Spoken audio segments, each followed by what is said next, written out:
across America, even though it was in Chicago that this was seen to be localized in.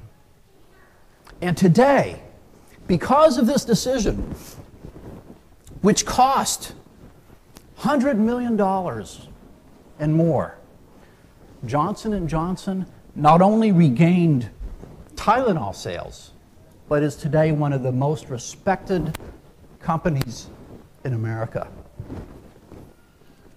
By contrast, one of their competitors, Bristol Myers, maker of Excedrin, also had, a few days later, the same type of poison scare. But they didn't have the same core philosophy. They had a money bean counting philosophy. And so they just withdrew the product from Chicago and not elsewhere. Johnson & Johnson has endured and prospered because of their beliefs. The third story I want to share is about Ford.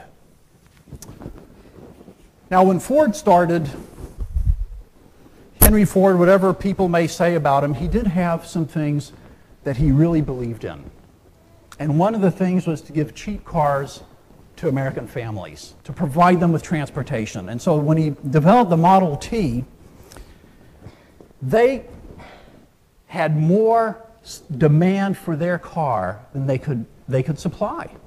And so his tried to get him to raise the prices, because simple supply and demand says if you have more demand, raise the prices. People will still buy it. He didn't do that. He lowered the prices. His dream was to give a vehicle in the hands of American families. And he also wanted workers who were well paid. He was the first to come up with this $5 a day pay for his workers, something that was outrageous back then. Well, Ford kind of lost its way. We remember back in the 70s, early 80s, the junk that the American car companies were producing. I was so embarrassed at times to go into a car and see the bumpers fall off, to see the kind of coatings they put on the roof just peel away. I mean, after a few years, these cars, they were like trash. And so in the early 80s, the American car companies were being hammered, pounded into the ground by the Japanese quality cars that were coming into the country. And so now at this time, early 80s, Ford had, in fact, had by this time lost over $3 billion. And so they were deep, deep into the red. And the management decided, what do we do? And so Ford decided, let's look at our core beliefs. Why are we in business? And so the CEO describes this.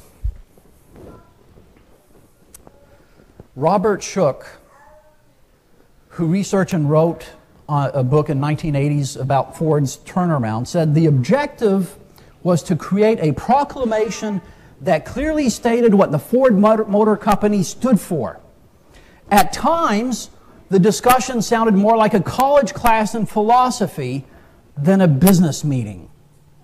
And over this process, Ford developed the Missions, Values, and Guiding Principles, MVGP. There's a great talk about, the CEO said, there's a great talk about the sequence of the 3 Ps: people, products, profits.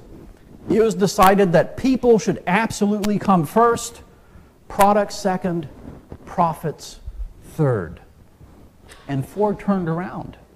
Now, GM did not go through this kind of soul searching. General Motors didn't produce this kind of a core ideology for themselves. Now, this book was written 15 years ago, and this was in the 80s.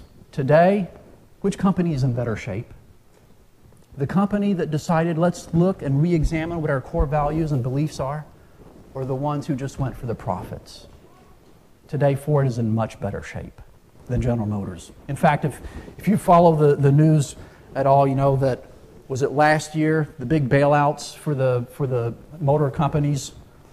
Ford didn't take it, didn't need it, said, we're fine. General Motors had to take huge bailouts in order to survive. Jesus, our teacher, says, pay attention to the core values. Love other people. He said, treat others as you would be treated. The golden rule. Forgive. Be gracious with other people. Do these core values, and you will be all right. Elsewhere we read, seek first God and His kingdom, and all these other things will be added. Prophets will come. We can't survive without prophets. We need clothing. Lord knows that. But make sure you do the most important things first and foremost. And the other things will be taken care of.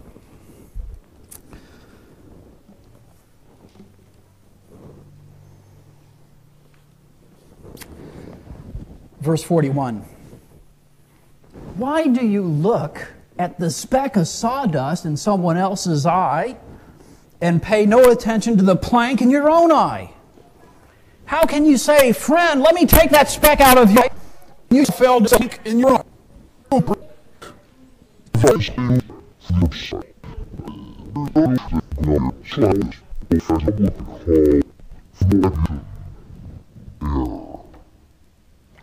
And the fundamental attribution error says that when we look at what someone else does, we always interpret it as their failures if they fail. We say, boy, that person, he failed because of all these shortcomings that he has. And the other side is when we look at ourselves, we blame it on circumstances or situation. But we don't give that benefit to the other people. A simple example to see how that works would imagine yourself walking down the sidewalk with two big grocery bags. And someone bumps into you. What do you think? That idiot? He doesn't pay any respect to anyone else. Look, he just bumped into me. Now imagine you see someone else walking down the sidewalk with two big bags. What do you think? That idiot? Look at all the space he's taking. We don't turn it around and put ourselves in the other person's shoes. Could be that the person who ran into us because we're taking so much more room on the sidewalk than is normally taken. And of course, a person carrying the two bags may have to get home carrying two bags. Jesus says, you hypocrites, be careful how you judge other people. You have a plank in your own eye. Don't be so anxious to try to correct other people.